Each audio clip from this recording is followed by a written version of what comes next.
jure, et vous allez passer tout à l'heure par la casserole.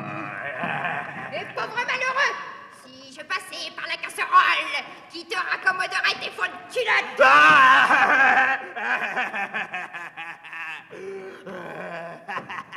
Ah, Merbu, n'ai-je pas un cul comme les autres? À ta place, ce cul, je voudrais l'installer sur un trône.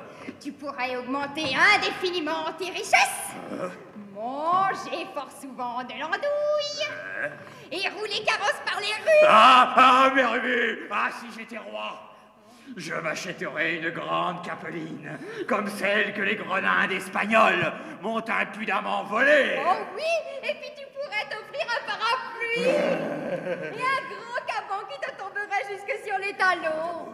Bougre de merde, merde de bougre, bougre de merde. Ah, si jamais je le rencontre au coin d'un bras, il passera un mauvais quart d'heure.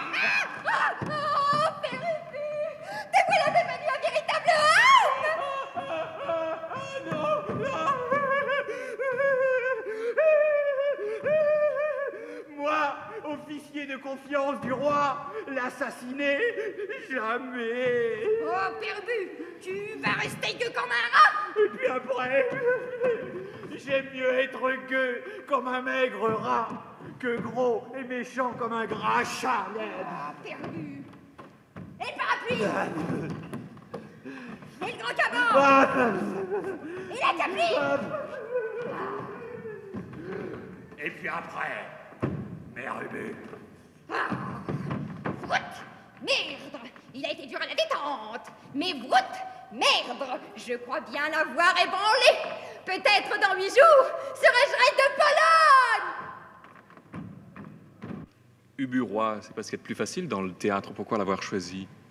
Bon, c'est pas le plus facile, mais ça fait partie du registre du théâtre amateur. Hein. C'est-à-dire que c'est une pièce de potache, c'est une pièce qui a été composée non pas par un auteur spécialement sur une table de travail. Ça a été composé à partir d'un vécu de potache dans un lycée. Et disons que c'est Jarry qui lui a donné son trait de génie, hein, son trait de plume de génie. Bon, maintenant c'est du théâtre de masque. À savoir que nous travaillons le masque, ça va faire bientôt 1 an, et il nous fallait une pièce de théâtre de masque. Ensuite, bon, il y a le problème de Ubu. Ubu à La Réunion, je crois que c'est un heureux mariage. Et il existe des racines historiques à Ubu Roi qui font que un des proches de Jarry était réunionnais, il s'appelait Ambroise Vollard. Et dès 1901, ils ont composé à tous deux un almanach. Et dedans, il y avait déjà des références créoles. À la mort de Jarry, Ambroise Vollard a réécrit des textes sur le père Ubu, cette fois-ci le mettant en situation à La Réunion en tant que sous-préfet. Oui. Bon. Alors vous avez pensé au public, donc vous avez fait une mise en scène agréable, originale. Disons que c'est du théâtre populaire, donc c'est du théâtre de masque. Je crois que ça fonctionnera bien ici. La mise en scène, elle est la nôtre. Moi, personnellement, j'ai jamais vu Ubu Roi monter. Très peu ici l'ont vu. Hein. Je crois qu'il existe quelque chose à la télévision à ce sujet. Il y a aussi Peter Brook qui en a fait une. Bon, nous avons cherché à la monter le plus possible avec des éléments du pays. Hein.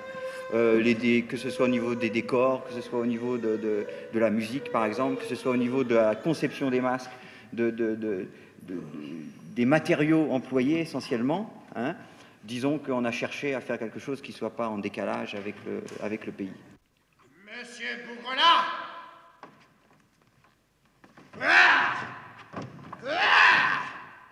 Vous avez été ce matin fort impertinent avec Monsieur Ubu, chevalier de mes ordres et comte de Sandomir. C'est pourquoi je vous défends de paraître à ma revue. Cependant, Venceslas, vous n'auriez pas trop de toute votre famille pour vous défendre. Madame, je ne reviens jamais sur ce que j'ai dit.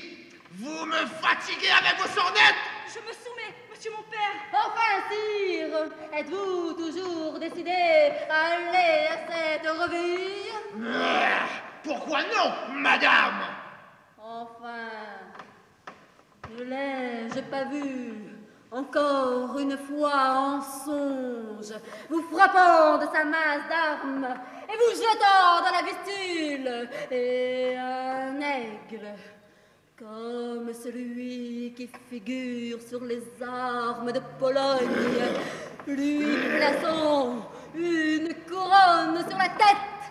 Ah, à qui?